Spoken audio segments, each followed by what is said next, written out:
हम लोग इसमें बहुत सारी बातों को सीखेंगे, जैसे डिप्रेशन किसे कहते हैं। पहले हम लोग समझेंगे डिप्रेशन क्या होता है। दूसरी बात, डिप्रेशन का जो लक्षण है, सिम्टम्स है, उसको हम लोग देखेंगे, कैसे पता चलेगा कि डिप्रेशन हुआ है या नहीं हुआ है। और तीसरी बात, डिप्रेशन क्यों होता है, इसके पीछे का कारण क्या है।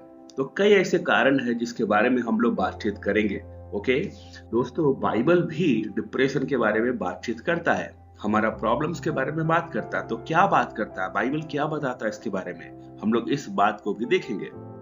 और डिप्रेशन से कैसे बाहर निकले, हाउ टू ओवरकम डिप्रेशन, इस बात को भी हम देखेंगे जो हमारे लिए बहुत इंपॉर्टेंट है। और इसके साथ साथ आपको कुछ प्रो टिप्स या प्रैक्टिकल टिप्स भी दिया जाएगा। अगर हम डिप्रेशन में है तो हम क्या ऐसा कर सकते हैं जिससे हम डिप्रेशन से बाहर निकले।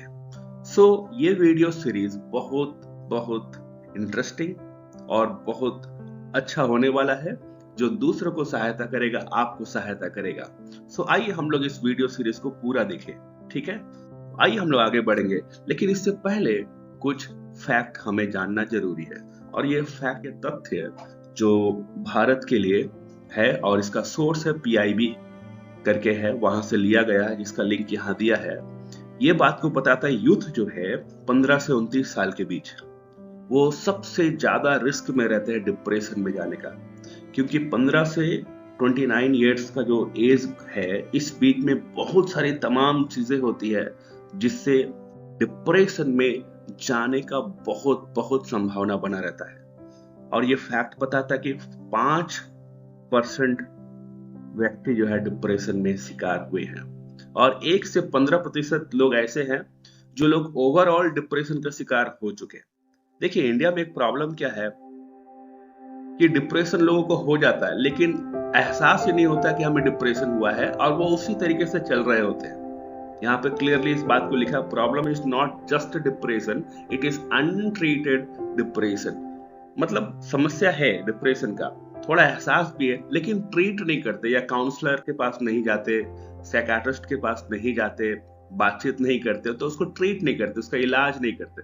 क्योंकि डिप्रेशन को इंडिया में कई जगह में लोग एक बीमारी के जैसा नहीं देखते, कि अभी उदास है, बाद में ठीक हो जाएगा, ऐसा सोचते। ये फैक्ट है।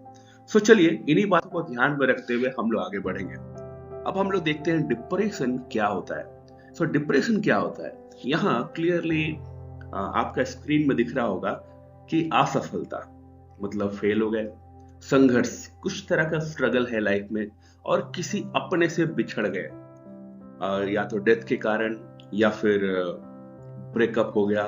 तो दुखी होना बहुत कॉमन है, सब लोग दुख होते हैं। लेकिन यही अप्रसन्नता, दुख या लाचारी या निराशा जैसा जो फीलिंग्स है, जो भावना है, वो महीनों तक, लंबा समय तक बना हुआ है, और व्यक्ति को सामान्य रूप से अपना जो डेली शेड्यूल है उसको कंटिन्यू करने में भी प्रॉब्लम हो रहा है। और इसी को हम लोग बोलते हैं डिप्रेशन, या इसको हम लोग बोल सकते हैं एक तरह का मेंटल डिजीज है, मेंटल कुछ बीमारी हो गया है, जो डिप्रेशन का संकेत करता है। ओके, हमारा दिमाग शांत नहीं रहता, किसी ऐसा घटना या कोई बात हुआ है पीछे, उसके बारे में सोचते रहता है, बार बार सोचते रहता है, और हर समय दिमाग में कुछ ना कुछ चल रहा है, या सोचते रह रहे हैं। हम कंट्रोल नहीं कर पा रहे अपने दिमाग को, और इस कारण क्या होता है कि हमें मानसिक परेशानी होता है, या नींद में गड़बड़ी हो गया। गड़बड़ी का मतलब क्या है कि